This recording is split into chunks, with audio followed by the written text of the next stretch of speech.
റെസ്റ്റോറൻറ്റുകളിലൊക്കെ പോകുമ്പോൾ കിട്ടുന്ന നല്ല കൊഴുക്കൊഴാന്നിരിക്കുന്ന ബീഫ് കറി കുക്കറിൽ ഒരു 5 വിസിലിൽ നമുക്ക് വീട്ടിൽ തന്നെ ഉണ്ടാക്കിയെടുക്കാമെന്ന് പറഞ്ഞാൽ നിങ്ങൾ വിശ്വസിക്കുമോ? എന്നാ വിശ്വസിച്ചേ പറ്റൂ. അപ്പോൾ ആ റെസിപ്പി നോക്കാം.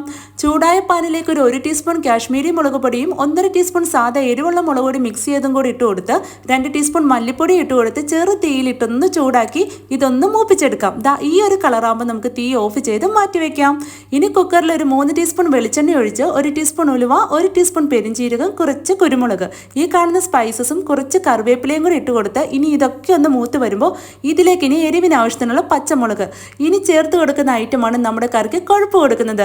വേറൊന്നുമല്ല, സവോള, കുനുകുനാന്നരിഞ്ഞ സവോള. അപ്പോൾ നിങ്ങൾ ചോദിക്കും, ഈ കുനുകുനാന്ന് തന്നെ അരിയണമെന്ന്? അരിയണം.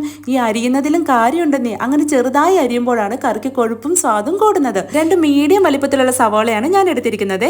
ഇപ്പം നിങ്ങൾ ഓർക്കുന്നുണ്ടാവും, ഇത്രയും സവോളയൊക്കെ ചേർത്ത് കഴിഞ്ഞാൽ ഈ കറി മധുരിക്കില്ലേ എന്നല്ലേ? ഇല്ല, അതിനല്ലേ നമ്മൾ മുളക് പൊടിയും കുരുമുളകും പച്ചമുളകും ഒക്കെ ചേർത്തേക്കുന്നേ.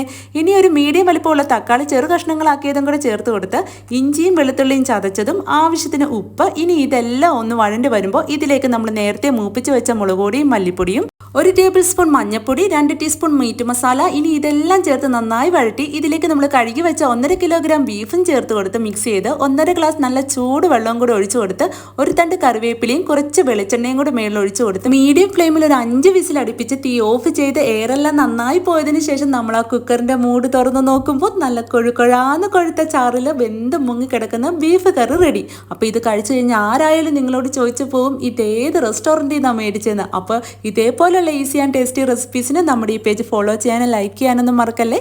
ഇത്തരം ഈസി ആൻഡ് ടേസ്റ്റി റെസിപ്പീസുമായി നമുക്ക് വീണ്ടും കാണാം. Okay, by.